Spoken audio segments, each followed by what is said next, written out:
আসসালামু আলাইকুম প্রিয় শিক্ষার্থীরা, আমরা ব্লাড সার্কুলেশন, হৃৎপিণ্ড কীভাবে ব্লাড সার্কুলেট করে সেটার একটা ছোট্ট ভিডিও, 5 মিনিটের ভিডিও।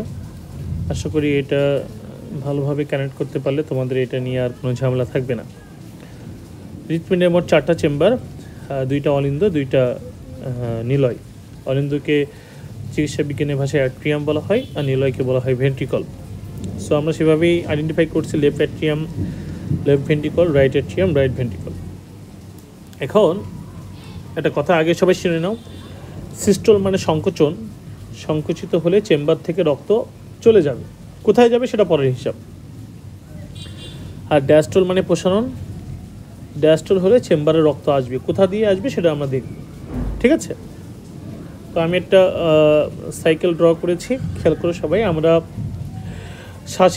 প্রশ্বাসের মাধ্যমে অক্সিজেনটা নিয়ে অক্সিজেনটা লাংসে পৌঁছায়, লাংসের রক্তের সাথে অক্সিজেনটা মিশে যায়, তাহলে রক্তটা এখন অক্সিজেনযুক্ত রক্ত হলো। সেটা ফুসফুসীয় শিরার মাধ্যমে সর্বপ্রথম বাম অলিন্দে বা লেফট অ্যাট্রিয়ামে চলে আসে। ঠিক আছে, লেফট অ্যাট্রিয়ামে কখন আসবে? যখন লেফট অ্যাট্রিয়ামের প্রসারণ হবে।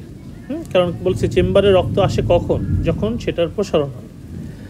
সো লেফট অ্যাট্রিয়াম যখন রক্ত আসবে, তখন লেফট অ্যাট্রিয়াম এবং ভেন্ট্রিকলের মাঝখানে যে বাইকাস্পিড ভাল্ব রয়েছে, এই ভাল্বটা তখন কী থাকবে? বন্ধ থাকবে। লেফট অ্যাট্রিয়াম রক্তে পরিপূর্ণ হয়ে গেল।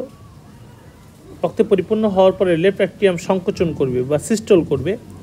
তখন রক্তটা লেফট অ্যাট্রিয়াম থেকে বাইকাস্পিড ভাল্ব ভেদ করে লেফট ভেন্ট্রিকলে যাবে। লেফট ভেন্ট্রিকলে যখন রক্তে পরিপূর্ণ হবে, লেফট ভেন্ট্রিকল কী হবে?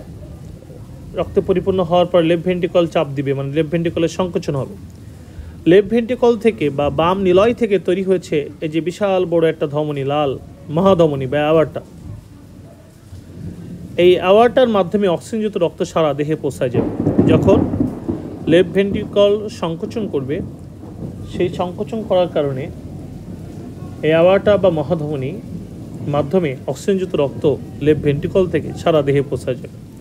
সারা দেহে টিস্যু বসে আছে, টিস্যুর মধ্যে আগের থেকে কী বসে আছে? Glucose, C6H12O6। এর সাথে অক্সিজেনের বিক্রিয়া হবে, বিক্রিয়া হয়ে কার্বন ডাইঅক্সাইড আর এটিপি তৈরি হবে। এখন এই কার্বন ডাইঅক্সাইডযুক্ত রক্ত টিস্যু লেভেল থেকে ঊর্ধ্ব এবং নিম্ন মহাশিরার মাধ্যমে ডান অলিন্দে চলে আসবে বা রাইট অ্যাট্রিয়ামে চলে আসবে। ওই যে আইভিসি বা ইনফেরিয়র ভেনা কাভা আর সুপেরিয়র ভেনা কাভার মাধ্যমে চলে আসবে কোথায়? রাইট অ্যাট্রিয়ামে। ঠিক আছে, কখন আসবে? যখন রাইট অ্যাট্রিয়ামে প্রসারণ হবে। যখন রক্ত চেম্বারে আসা মানেই সেই চেম্বারে প্রসারণ হচ্ছে বলে রক্ত আসতেছে, আর চেম্বার থেকে রক্ত চলে যাওয়া মানে সেই চেম্বারে সংকোচন হচ্ছে। রাইট অ্যাট্রিয়াম যখন সংকোচন করবে, তখন ট্রাইকাস্পিড কপাটিকা, এই যে রাইট অ্যাট্রিয়াম এবং রাইট ভেন্ট্রিকলের মাঝখানে ট্রাইকাস্পিড কপাটিকা ভেদ করে রক্ত রাইট অ্যাট্রিয়াম থেকে রাইট ভেন্ট্রিকলে যাবে। যখন রক্ত রাইট ভেন্ট্রিকলে যাবে, তখন রাইট ভেন্ট্রিকল যখন রক্তে পরিপূর্ণ হবে, তখন রাইট ভেন্ট্রিকল চাপ দিবে বা সংকোচন ঘটবে। তখন রাইট ভেন্ট্রিকল থেকে রক্ত ফুসফুসীয় ধমনীর মাধ্যমে লাংসে পৌঁছাবে। সেই কার্বন ডাইঅক্সাইডযুক্ত রক্ত যখন লাংসে পৌঁছাবে, তখন আমরা এই রক্তটা কী করব? এই কার্বন ডাইঅক্সাইডটা আমাদের ফুসফুসের মধ্যে চলে আসবে এবং আমরা কার্বন ডাইঅক্সাইড ছেড়ে দিব।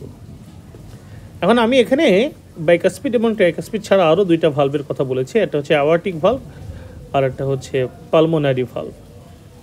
অ্যাওয়ার্টিক ভালভ যেটা, সেটা থাকে কোথায়? সেটা অ্যাওয়ার্টিক এবং পালমোনারি ভালভ দেখতে অর্ধচন্দ্রাকৃতি, তোমাদের বইতে অর্ধচন্দ্রাকৃতি বলে লেখা আছে।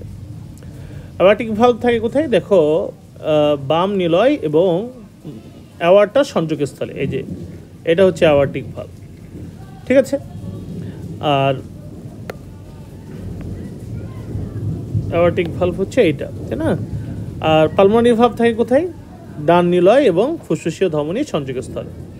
ভালভ কেন থাকে? রক্ত যাতে ব্যাকফ্লো না করে। কেমন? আশা করি হৃৎপিণ্ডের মধ্যে ব্লাড সার্কুলেশন কীভাবে হয় এটা বুঝতে কারো অসুবিধা নেই।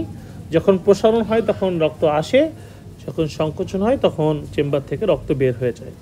চিত্রটা সবাই একটু সেভ করে রাখবে এবং এই কথাটা 1-2 বার শুনলেই সকল পড়া মুক্ত হয়ে যাবে। আশা করি বুঝতে পেরেছো।